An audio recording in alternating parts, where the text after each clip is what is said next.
সালাতের মতো শ্রেষ্ঠ ইবাদত, হজ তাওয়াফের মতো শ্রেষ্ঠ ইবাদত, এগুলো করার জন্য, কোরআন তেলাওয়াত করার জন্য আমাদের কিন্তু পবিত্রতা অর্জন করতে হয়। এজন্য পবিত্রতা অর্জন কিভাবে করব এটা আমাদের জানতে হবে। বহু মানুষ আমাদের মাঝে জানে না কিভাবে ওযু করতে হয়। বহু মানুষ জানে না যে একজন মানুষের উপরে কখন গোসল ফরজ হয়ে যায়, কখন কিভাবে গোসল ফরজ হয়, আর কিভাবে গোসল ফরজ গোসল করতে হয় নিয়ম কারণও জানে না। আমরা আপনাদেরকে এতটুকু বুঝাবো তাহারাত কাকে বলে। তাহারাত মানে পবিত্রতা, পরিষ্কার পরিচ্ছন্নতা, বিশুদ্ধতা।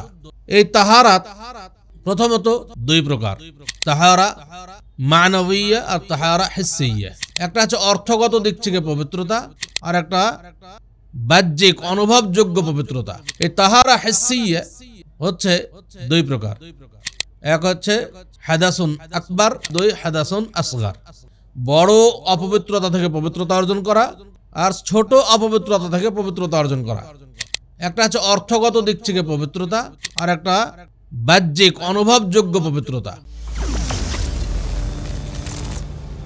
আত্মাহারিক টিভি, ওহির আলোয় উদ্ভাসিত জীবনের জন্য। আসসালামু আলাইকুম ওয়া রাহমাতুল্লাহি ওয়া বারাকাতুহু। আলহামদুলিল্লাহ ওয়াসসালাতু ওয়াসসালামু আলা রাসূলিল্লাহ ওয়া বা'দ। ক্বালা রাসূলুল্লাহ সাল্লাল্লাহু আলাইহি ওয়াসাল্লাম, আত-তুহুরু শাতরুল ঈমান। সম্মানিত দর্শক শ্রোতা মণ্ডলী, আত-তাহরিক টিভির মাধ্যমে নতুন একটি প্রোগ্রাম চালু হচ্ছে, দারস হাদিস। এই দারস হাদিসে ইসলামের যাবতীয় বিষয় পর্যায়ক্রমে আপনাদের সামনে উপস্থাপন করা হবে। পবিত্রতা থেকে শুরু করে পবিত্রতার যত বিষয় আছে, যত মাসলা মাসাইল আছে, তারপর সালাত, সালাতের যত বিষয় আছে, যত মাসলা মাসাইল আছে, যাকাত, সিয়াম, হজ, এরপরে কিতাবুল বই অর্থাৎ ব্যবসা বাণিজ্য থেকে শুরু করে বিবাহ, তারপর তালাক, যত বিষয় আছে সব বিষয়ই আস্তে আস্তে পর্ব আকারে আপনাদের সামনে পেশ করা হবে ইনশাআল্লাহ। এজন্য দারস হাদিস এই সিরিজে আপনারা স্বতঃস্ফূর্ত সাড়া দিবেন, আপনারা অংশগ্রহণ করবেন, এর মাধ্যমে ইসলামের যাবতীয় বিষয় জেনে নেবেন ইনশাআল্লাহ। সম্মানিত দর্শক শ্রোতা মণ্ডলী, আজকের এই প্রথম পর্বে আপনাদের সামনে রাসূলুল্লাহ সাল্লাল্লাহু আলাইহি ওয়াসাল্লামের মুখনিসৃত ছোট্ট একটি বাক্য পাঠ করেছি, আত-তুহুরু শাতরুল ঈমান। পবিত্রতা ঈমানের অর্ধেক। পবিত্রতা ঈমানের অর্ধেক অত্যন্ত গুরুত্বপূর্ণ বিষয়, কারণ শ্রেষ্ঠ ইবাদত সালাত, পবিত্রতা ব্যতীত আল্লাহর নিকটে কবুল হবে না, সেটা সহিহ নয়। সালাতের মতো শ্রেষ্ঠ ইবাদত, হজ তাওয়াফের মতো শ্রেষ্ঠ ইবাদত, এগুলো করার জন্য, কোরআন তেলাওয়াত করার জন্য আমাদের কিন্তু পবিত্রতা অর্জন করতে হয়। এজন্য পবিত্রতা অর্জন কিভাবে করব এটা আমাদের জানতে হবে। বহু মানুষ আমাদের মাঝে জানে না কিভাবে ওযু করতে হয়। বহু মানুষ জানে না যে একজন মানুষের উপরে কখন গোসল ফরজ হয়ে যায়, কখন কিভাবে গোসল ফরজ হয়, আর কিভাবে গোসল ফরজ গোসল করতে হয় নিয়ম কারণও জানে না। কোন জায়গায় যে পানি পেল না, সে পানির পরিবর্তে মাটি আছে, তায়াম্মুম কিভাবে করতে হয়, তায়াম্মুম করা যায় কিনা তার কোনো বিধান জানে না। আমাদের মা বোনদের অনেকেই আছে যারা তাদের যে সমস্যাগুলো, বিশেষ করে হায়েজ, নিফাস, ইস্তেহাজা, এই সম্পর্কে যত মাসলা মাসাইল আছে এগুলো সম্পর্কে তারা কিছুই জানে না। আমাদের এই সিরিজে আমরা প্রত্যেকটি বিষয় সুন্দরভাবে কোরআন এবং সহিহ হাদিসের আলোকে আপনাদের সামনে উপস্থাপন করার চেষ্টা করব ইনশাআল্লাহ।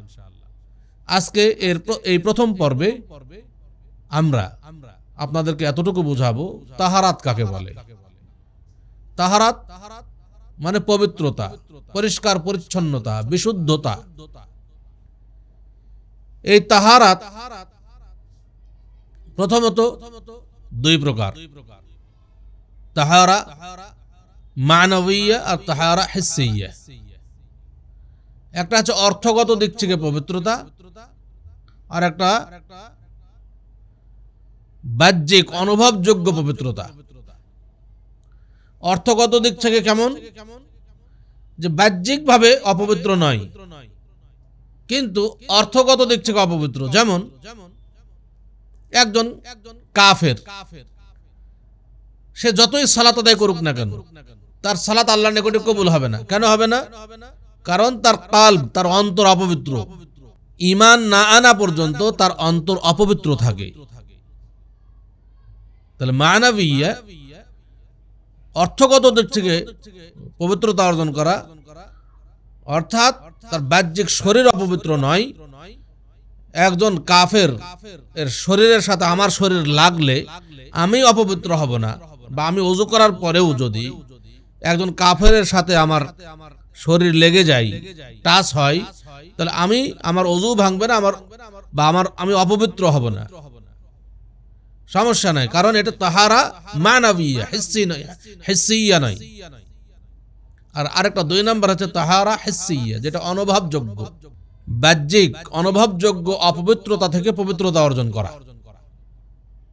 যেমন পেশাব পায়খানা করেছে, বোঝা যাচ্ছে অপবিত্র হয়ে গেছে, বায়ু নিঃসরণ হয়েছে, বোঝা যাচ্ছে অপবিত্র হয়েছে, সেখান থেকে ওযুর মাধ্যমে পবিত্রতা অর্জন করবে। বা স্বপ্নদোষ হয়েছে, স্বামী স্ত্রী মিলন হয়েছে, বোঝাই যাচ্ছে যে অপবিত্র হয়েছে, সেটা থেকে পবিত্রতা অর্জন করবে। শরীরে পেশাব পায়খানা লেগে গেছে, সেই জায়গা ধুয়ে ফেলতে হবে। বুঝতে পারছি যে এটা আমি অপবিত্র হয়েছি, বা আমার শরীরে অপবিত্র জিনিস লেগে গেছে, সেটা দূর করতে হবে। এগুলোকে বলা হয় তাহারা হিসসিয়া, বাহ্যিক অনুভবযোগ্য অপবিত্রতা থেকে পবিত্রতা অর্জন করা। এই তাহারা হিসসিয়া হচ্ছে 2 প্রকার। তাহারা হিসসিয়া 2 প্রকার। এক হচ্ছে হাদাসুন আকবার, আর 2 হাদাসুন আসগার। বড় অপবিত্রতা থেকে পবিত্রতা অর্জন করা, আর ছোট অপবিত্রতা থেকে পবিত্রতা অর্জন করা। বড় কোনটা আর ছোট কোনটা? বড় হলো যেই অপবিত্রতা থেকে গোসল ব্যতীত পবিত্রতা অর্জন করা যায় না, সেটাকে বলা হয় বড় অপবিত্রতা। যেমন স্বপ্নদোষ হওয়া, স্বামী স্ত্রী মিলন হওয়া, যখন গোসল ফরজ হয়ে গেছে, গোসল না করলে পবিত্রতা অর্জন করা যায় না, তখন সেটাকে বলা হবে হাদাসুন আকবার, বড় অপবিত্রতা। আর ছোট কোনটা? যেটা ওযু করলে পবিত্রতা অর্জন করা যায়। যেই অপবিত্রতা থেকে পবিত্রতা অর্জনের জন্য শুধুমাত্র ওযুই যথেষ্ট, এই অপবিত্রতাকে ছোট অপবিত্র বলা হয়। অতএব তাহলে আমরা বললাম তাহারা হিসসিয়া, যেটা অনুভবযোগ্য অপবিত্রতা, বাহ্যিক অনুভবযোগ্য অপবিত্রতা থেকে পবিত্রতা অর্জন করা 2 প্রকার, এক বড়, 2 ছোট। আমরা যখন সালাত আদায় করতে যাব, তখন বড় এবং ছোট দুই অপবিত্রতা থেকেই পবিত্রতা অর্জন করতে হবে। সম্মানিত দর্শক শ্রোতা মণ্ডলী, আমরা তো এটা বুঝলাম যে অপবিত্রতা বা তাহারা হিসসিয়া, অনুভবযোগ্য বাহ্যিক অপবিত্রতা 2 প্রকার। আরেকটা বিষয় আছে যে কোনো অপবিত্র জিনিস নিজের শরীরে লেগে যাওয়া। আপনার কাপড়ে পেশাব লেগে গেছে, পায়খানা লেগে গেছে, কি করবেন? যখন পেশাব লেগে গেছে, পায়খানা লেগে গেছে, তখন ওই জায়গাটা অবশ্যই ধুয়ে ফেলতে হবে, অপবিত্রতা দূর করতে হবে। কিন্তু ওযু করার পরে যদি আপনার শরীরে পেশাব বা পায়খানা লেগে যায়, তাহলে আপনার ওযু ভঙ্গ হবে না, ওযু ভঙ্গ হবে না, কিন্তু অবশ্যই সেটা ধুয়ে ফেলতে হবে, ওই জায়গা ধুয়ে ফেললেই হবে। একদা রাসূলুল্লাহ সাল্লাল্লাহু আলাইহি ওয়াসাল্লাম সাহাবায়ে কেরামকে নিয়ে সালাত আদায় করছেন। সবাই জুতা পায়ে দিয়ে সালাত আদায় করছেন। রাসূলুল্লাহ সাল্লাল্লাহু আলাইহি ওয়াসাল্লাম সালাতের মধ্যে জানতে পারলেন যে তার জুতায় অপবিত্র জিনিস লেগে আছে। রাসূলুল্লাহ সাল্লাল্লাহু আলাইহি ওয়াসাল্লাম খুলে ফেললেন। সাহাবায়ে কেরাম রাসূল সাল্লাল্লাহু আলাইহি ওয়াসাল্লামের জুতা খোলা দেখে সবাই খুলে ফেললেন। সালাত শেষ করার পরে রাসূল সাল্লাল্লাহু আলাইহি ওয়াসাল্লাম মুক্তাদি মুসল্লিদেরকে উদ্দেশ্য করে বললেন, কি ব্যাপার, তোমরা জুতা খুলেছো কেন? সবাই বললেন যে হে আল্লাহর রাসূল সাল্লাল্লাহু আলাইহি ওয়াসাল্লাম, আপনি জুতা খুলেছেন তাই আমরা খুলেছি। রাসূলুল্লাহ সাল্লাল্লাহু আলাইহি ওয়াসাল্লাম বললেন, আমার জুতায় অপবিত্র জিনিস লেগেছিল, এজন্য আমি খুলে ফেলেছি। এই হাদিস কি প্রমাণ করে? এই হাদিস দ্বারা প্রমাণিত হয় যে অপবিত্র জিনিস যদি শরীরে লেগে যায় তাহলে ওযু ভঙ্গ হবে না। ওযু ভঙ্গ হলে তার সালাত হতো না। আবার সালাতের মধ্যেও যদি অপবিত্র জিনিস আগে থেকে জানতে পারেনি, সালাতের মধ্যে দেখতে পেল, যদি সালাতের মধ্যে সেটা দূর করা সম্ভব হয় তাহলে সালাত কন্টিনিউ করতে পারবে। যেমন রাসূল সাল্লাল্লাহু আলাইহি ওয়াসাল্লাম জুতা খুলে ফেলে দিয়ে সালাত কন্টিনিউ করেছেন, সালাত পুনরায় আদায় শুরু করেননি, পুনরায় নতুন ভাবে শুরু করেননি। আমরাও যদি এমন কোনো কিছু হয় যে অপবিত্র জিনিস লেগে আছে, সালাতের মধ্যে দূর করা সম্ভব, বা পাশে পানি আছে, আমি একটু ধুয়ে ফেললাম, কোনো কথাবার্তা বললাম না, এসে আবার সালাতে দাঁড়ালাম, সম্ভব, কন্টিনিউ করা যাবে, সমস্যা নেই। কিন্তু যদি সেটা সম্ভব না হয় তাহলে সালাত ছেড়ে দিয়ে সেটা দূর করে আবারও নতুন ভাবে সালাত শুরু করতে হবে। কিন্তু ওযু ভাঙবে না, ওযু ভঙ্গের কারণ নয়। অন্য কোনো অপবিত্র জিনিস শরীরে লাগলে সেটা দূর করলেই চলবে, ওযু ভঙ্গের কারণ নয়।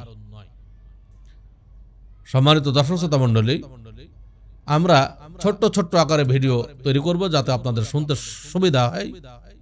এজন্য আজকে আর বাড়াবো না, অল্প অল্প করে আপনাদেরকে দেব, যাতে আপনারা খুব সহজেই বিষয়গুলো অনুধাবন করতে পারেন, বুঝতে পারেন এবং আপনারা সুন্দরভাবে সেগুলো পালন করতে পারেন। আজকে এই পর্যন্তই দার্সে হাদিস। আগামী দার্সে আবারও আমরা নতুন দার্স নিয়ে আপনাদের সামনে উপস্থিত হব। আল্লাহ তাআলা আমাদের এই দার্সে হাদিস সবার জন্য মঙ্গলময় করুন, সবার জন্য উপকারী বানিয়ে দিন। আত-তাহরিক টিভির মাধ্যমে আল্লাহ তাআলা এগুলো ছড়িয়ে দিন এবং আত-তাহরিক টিভির যে সুনাম আমাদের মাঝে আছে, যে কোনো অ্যাড ছাড়াই স্রেফ দাওয়াতি কাজের উদ্দেশ্যে আত-তাহরিক টিভি আপনাদের মাঝে অগ্রসর হচ্ছে, এজন্য আত-তাহরিক টিভির জন্য দোয়া করবেন যাতে আল্লাহ তাআলা আত-তাহরিক টিভিকে আরো সামনের দিকে এগিয়ে নিয়ে যায়। আর এর জন্য আপনাদের করণীয়, আপনারা প্রত্যেকটা ভিডিও, আত-তাহরিক টিভির প্রতিটি ভিডিও আপনারা শেয়ার করবেন, লাইক করবেন, যাতে সবার কাছে সেগুলো পৌঁছে যায়। এই আশাবাদ ব্যক্ত করেই আজকে বিদায় নিচ্ছি। আকুলু কাওলি হাযা ওয়া আস্তাগফিরুল্লাহ লি ওয়া লাকুম ওয়া লিসাইরিল মুসলিমিন ফাস্তাগফিরুহু ইন্নাহু হুয়াল গফুরুর রহিম। আসসালামু আলাইকুম ওয়া রাহমাতুল্লাহি ওয়া বারাকাতুহু।